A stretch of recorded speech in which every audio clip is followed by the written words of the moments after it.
Hi, good morning guys. So for today, mag-unbox tayo ng yung bagong Ray-Ban.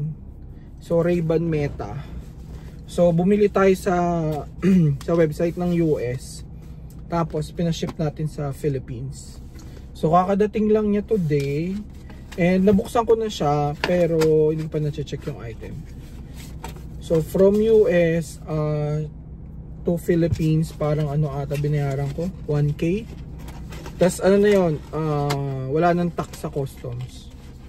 So first nung pagbukas ito, so yung nakalagay is Ray-Ban Meta.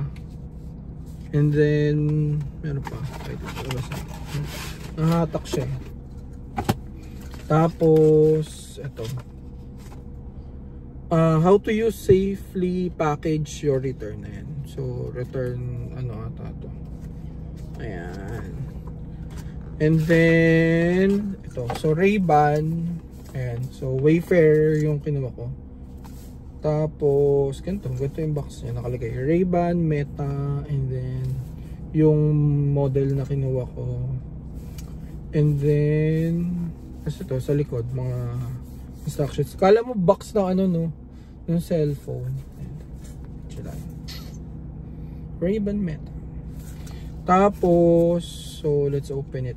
So ang ginawa ko, kasi pag umorder ka sa website nila, meron yung pang sunglass lang.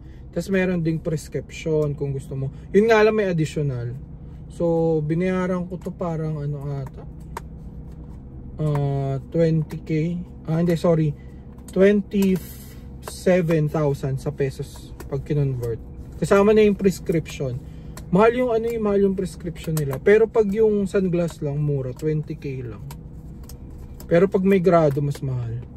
And so na-open na natin siya. So let's see. Ayan.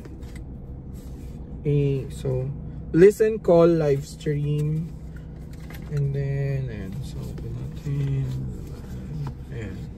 So ito yung case, charging case siya. So dalawa. So multi-purpose na siya. Wait lang. Check natin to. Ano naman ito? Meta View app.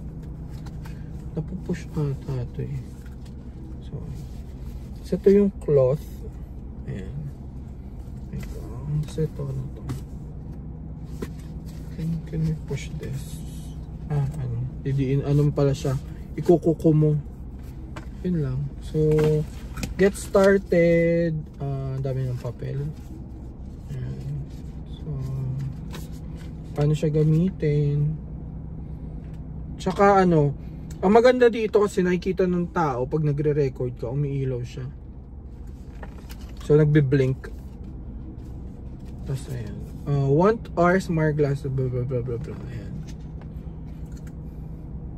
Tapos pag gusto mo pala siyang palagyan ng grado, so halimbawa sunglass pala yung nabili mo, tapos gusto mo na magka-grade, ayan, pwede to. Tapos paano gamitin, and then safety and warranty. Ayan, so saan natin siya magamit.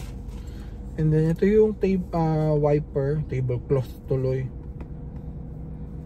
Wiper pala. Tablecloth pala nasabi ko kanina. Sorry naman sa akin. Ayan. So may nakalagay din dito, may branding siya. Ray-Ban Meta. So I know pwede ka mag-live stream sa Facebook and Instagram. Ayan. So ito yung case, ang ganda, ang linis. Tapos Type-C. Ayan. Tapos pag pinindot mo siya, ito, para siguro indicator kung may charge yung case mo. Tapos ayan. So ang kinuha kong size is XXL kasi medyo malaki yung ayun, may matanggal. Ano ito po yun?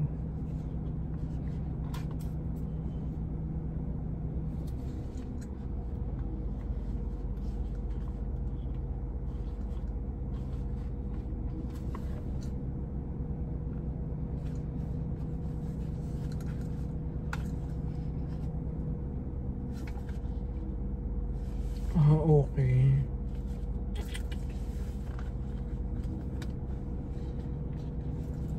So may clip siya, so be careful lang. Kasi meron siyang para magnetic clip. Hip naman nilut kunin ito. Paano? Siguro may technique dito eh. Ayun. So matututunan din natin yan. So ganito yung itsura niya sa loob. Ayun, may charger siya. Tapos may stand yung ano, yung salamin. Tapos na may inalis akong plastic. Ito yung yung nagpe-prevent mag-charge. Siguro para hindi agad magamit yung battery, no? Kasi bago pa. So hopefully kasya sa ulo natin kasi double XL. Yun na yung biggest nila eh. Medyo malaki ang ating ulo. Ayan. So glossy black yung kinuha ko. Ayan. Tapos may grado siya. Parang masikip pa. Ay, hindi sakto lang. Kaso ay galing. Kaso kailangan natin pumayat. Kasi medyo malaki sa atin yung salamin. Ayan. May nakalagay dito Ray-Ban Meta Wayfarer made in China, tapos mga serial number. Ayan.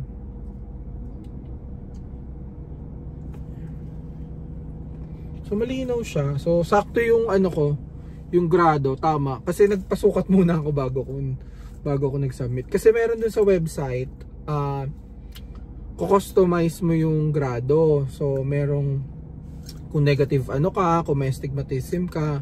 Tapos pag gusto mo ng transition lens, yung nagbablock yung ano pag may araw. Additional na naman yun. So parang laki na eyebags ko. Parang ano, nasa magkano ba yun? Aabot na ng 35k pag nagpalagay ka ng transition. Which is ano naman eh, hindi naman, okay naman yung transition. Kaso kung more on traveling ka kasi, pag umaga, naka-black. So, hindi siya cute, hindi maganda sa picture. Ayan. So, nag-green siya pag nag-lock. Tapos, saan pa ba? So, ayun. So, we'll try. Tapos later kasi, celebrate kami ng Chinese New Year sa Binondo. So, ayun. Kaya naka-red tayo. Tawag dito, try ko mag-live stream kung kamusta yung quality or mag-video. Sabi kasi nila, up to 60 seconds lang yung pwede. Pero pag kinonect mo siya sa phone, sa Instagram and then Facebook, unlimited yung time. So hanggang sa malobat siya pwede. So cute naman. Malalakihan lang ako. Ganda. Taba ko lang. Kailangan ko magpapayat. So yun lang guys. Thank you. So sana yung mga bibili rin nito matuwa. So let's see. Bye bye.